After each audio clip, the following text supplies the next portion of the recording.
সুপ্রিয় দর্শক, আজ উপস্থিত হয়েছে খুলনা জেলার দিঘলে উপজেলাধীন হাজীগ্রাম ২ নং ওয়ার্ডে ঐতিহ্যবাহী হাজীগ্রাম কেন্দ্রীয় ঈদগাহ ময়দানে।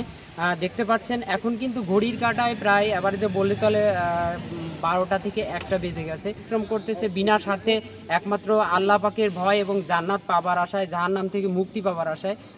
ঐতিহ্যবাহী হাজীগ্রাম কেন্দ্রীয় ঈদগাহ কমিটির সম্মানিত সভাপতি জনাব মোহাম্মদ ইমরান শেখের সাথে। আসসালামু আলাইকুম। ওয়ালাইকুম আসসালাম।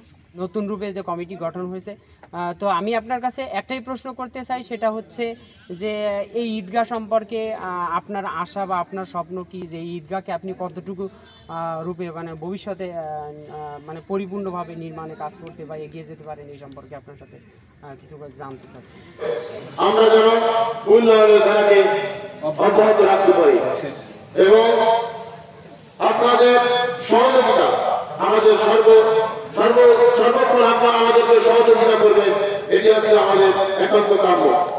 প্রিয় গ্রামবাসী, সর্বশেষে আমি আরেকটি কথা আপনাদেরকে বলে যেতে চাই। আপনারা জানেন সেনাটি ইউনিয়ন পরিষদের সুযোগ্য চেয়ারম্যান গাজী জিয়াউর রহমান হাজীগ্রামকে অনেক ভালোবাসে।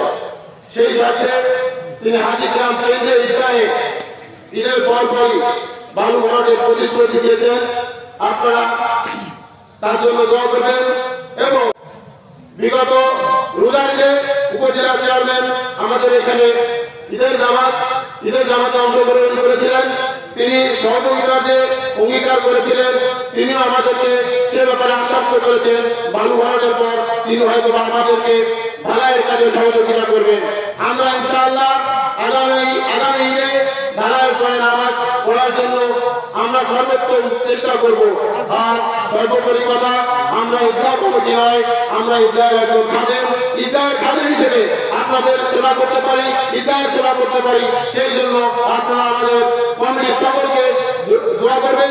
ধন্যবাদ ঐতিহ্যবাহী হাজীগ্রাম কেন্দ্রীয় ঈদগাহ সম্মানিত সভাপতি জনাব মোহাম্মদ ইমরান শেখকে এত সুন্দর একটি কথা বলার জন্য।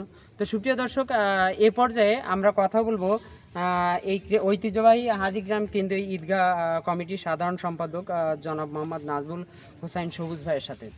আসসালামু আলাইকুম। তো সবুজ ভাই, আমরা তো ইতিপূর্বে ইমরান ভাইয়ের কথা শুনলাম। তো যেহেতু এই ঈদগাহ কমিটিটা পূর্বে থেকে, আর আমরা জানি যে এই ঈদগাহটা স্থাপন করা হয় 1930 সালে, অনেক আগের।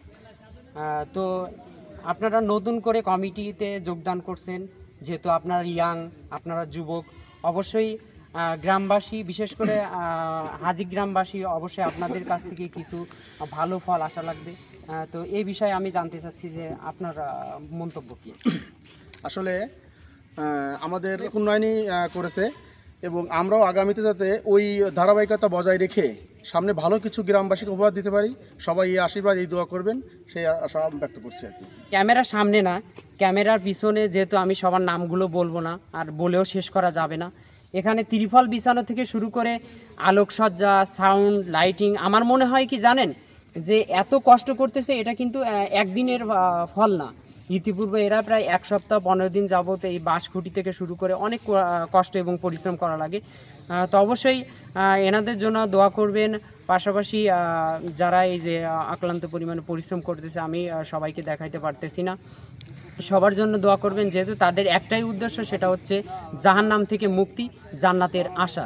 তো এই পর্যায়ে আমরা কথা বলবো ঐতিহ্যবাহী হাজীগ্রাম কেন্দ্রীয় ঈদগাহ ময়দানের সম্মানিত ইমাম সাহেব, যিনিও দীর্ঘদিন যাবৎ এখানে ইমামতি করতেছে। আপনারা জানেন যে হাজীগ্রাম হাতেমিয়া বারুল উলুম মাদ্রাসার মহাতামিম সাহেব হিসেবে এখানে দায়িত্ব পালন করছে। আমরা তার সাথে কথা বলবো। আসসালামু আলাইকুম। ওয়ালাইকুম আসসালাম রহমতুল্লাহ। হুজুর, তো আমি প্রথম আমার মন থেকে একটা প্রশ্ন বারবারই আসতেছে, সেটা হচ্ছে আপনি এই মাদ্রাসায় কত সাল থেকে বা কত বছর এখানে দায়িত্ব পালন করতেছেন? আলহামদুলিল্লাহ, আসলে আমার বাড়ি তো এলাকা না, আমার বাড়ি পাইকগেছা। আমি এলাকায় আসছি 2005 সাল থেকে। 2005 সাল থেকে। আর এই ঈদগাহে নামাজ পড়াচ্ছেন কত সাল, মানে কত বছর হয়েছে? 2005 সাল থেকে নামাজ পড়তেছি, আর নামাজ পড়াইতেছি 2014 সাল থেকে। 2014 সাল থেকে।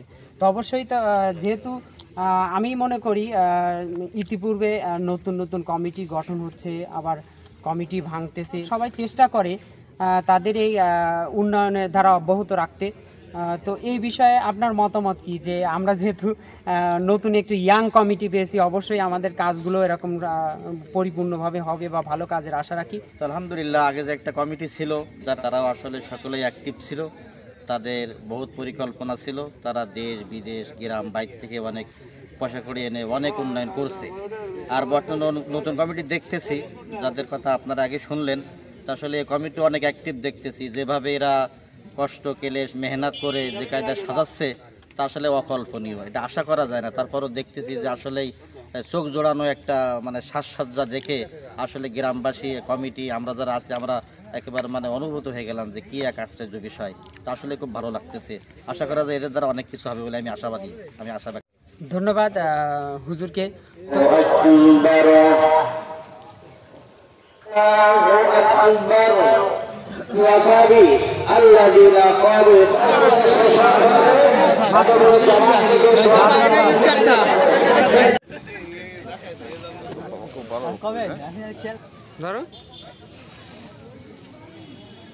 সুপ্রিয় দর্শক, আসলে কি ঐতিহ্যবাহী হাজীগ্রাম কেন্দ্রীয় ঈদগাহ, এই যে ঈদগাহটার পরিপূর্ণ ডেকোরেশন, এত সুন্দর আলোকসজ্জা প্লাস হচ্ছে ডেকোরেশন আপনারা যে উপভোগ করতেছেন, এর কিন্তু পিছনে যার হাতের ছোঁয়ায় আক্লান্ত পরিশ্রমে যিনি রাত নেই দিন নেই এই পরিশ্রমটা করতেছে, তো আমরা অবশ্যই তার সাথে কথা বলবো।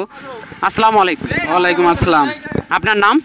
আমার নাম মোহাম্মদ হাফিজুর রহমান বদর। তাহলে ঝর্ণা মেম্বারদের বাড়ি আর এ পাশে প্রায় পথের বাজার, এত দূর লাইটিং করা, তো অবশ্যই লাইটিং করছেন। আর আমি জানি যেহেতু আপনি একজন ডেকোরেশন মিস্ত্রি, তো আপনার হাতের ছোঁয়ায় এত সুন্দর একটা ডেকোরেশন আমরা উপভোগ করতে পারছি। তো এই সম্পর্কে আপনার দর্শকের সাথে কি মতামত, আপনি কি বলতে চাচ্ছেন? আসলে কথা হচ্ছে কি, আমি আপ্যায়ন চেষ্টা করছি ধর্মীয় প্রতিষ্ঠান এই কাজটা যাতে ভালো হয়, আর দোয়া করবেন সবাই আমার জন্য। নেক্সট টাইমে যেন এর থেকে আমি ভালো কিছু উপহার দিতে পারি। এই ছিল খুলনা জেলার দিঘুলিয়া উপজেলাধীন ঐতিহ্যবাহী হাজীগ্রাম কেন্দ্রীয় ঈদগাহ ময়দান থেকে আমার সর্বশেষ সংবাদ। সাথে থাকুন, দেখতে থাকুন দি খুলনা নিউজ।